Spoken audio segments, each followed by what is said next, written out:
And now with the new instrument Terra, is this instrument going to supersede Lyra, or is it totally different No. instrument? So I tried don't to make first. Yeah, I don't like to play such games like after Lyra success with Lyra-8, I will make Lyra-12 or Lyra Professional or something like this.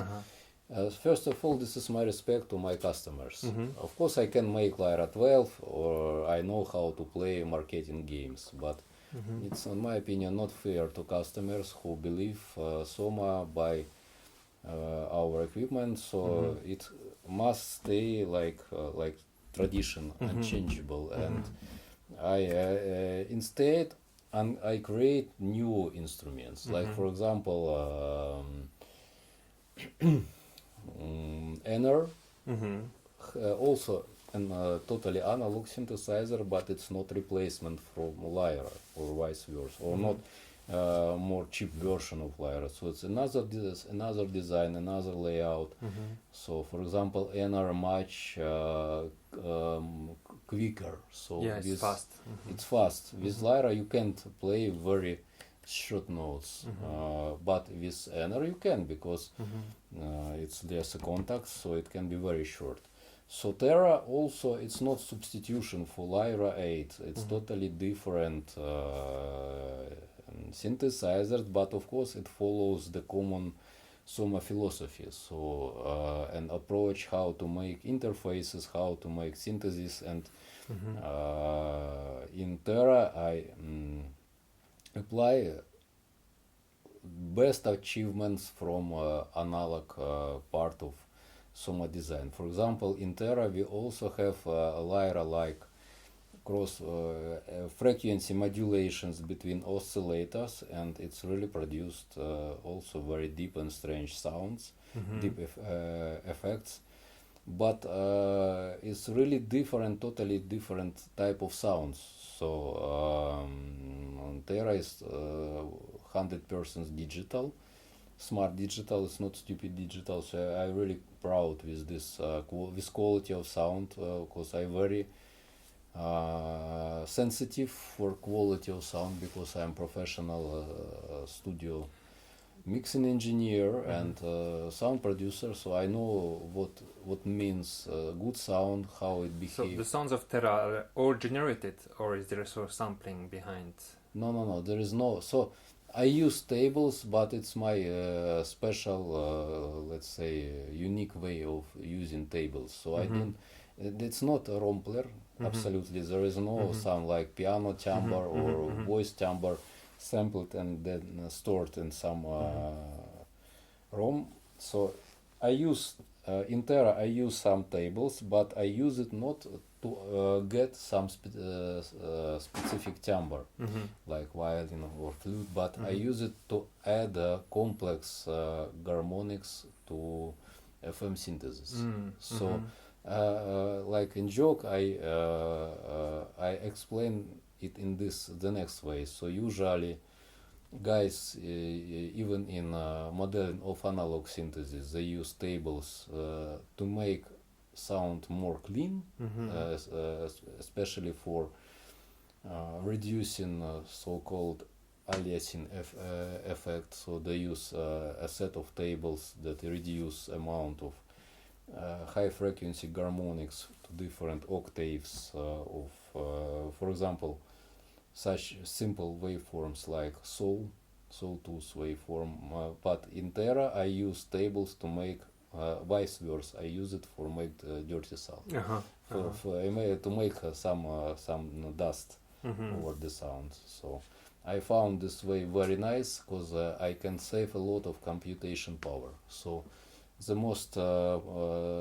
complex thing, on my opinion, in digital synthesis is creation of rich, complex timbres with a lot of nuances. Because in analog domain, you do nothing and always rich and complex like Lyra. So it's not a complex circuitry absolutely, but sound is really rich, because analog, each element of analog circuitry is like tiny universe. Mm-hmm. But digital synthesis is just pure math, and I use tables to destroy this purity.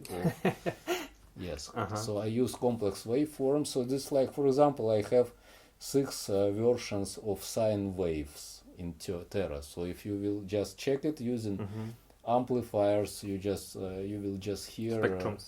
You will just hear sine waves. You never. Oh, it's just pure sine, nothing else. Of course, if you will make close inspection and switch fast between them, you will hear difference. But in brief, impressions will be just this is pure sine. But these sines really different, and they produce different harmonics if you use it in complex synthesis. Wow. So that is why I say that I use tables to produce dirty sounds. That means To make more chaos. Add complex harmonics. But it's not substitution, and I expect that people will have both Terra and Lyra and will be happy with both of them. So I know a lot of people that say I never will sell my Lyra. So I will never sell my. I have 2 now actually, and what's funny is when I got the second one, I tried to make a Lyra-16 to myself, and then that had a lot of feedback, and then I understood it wasn't meant to be like this. Lyra-8 is just 8. But what I did was I have almost similar settings on both Lyras, and have them as stereo with some nuance, and it's so beautiful sound. It's like another world.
put this in an effector which takes the left and right and makes them like a whole that is still stereo but more blended and have effects, and it makes an entirely different sound, like it's one orbit higher, and I think it's more like this meant to be. If you want to have two Lyras, you make them play something similar, but you create some extra space in the nuance between the two.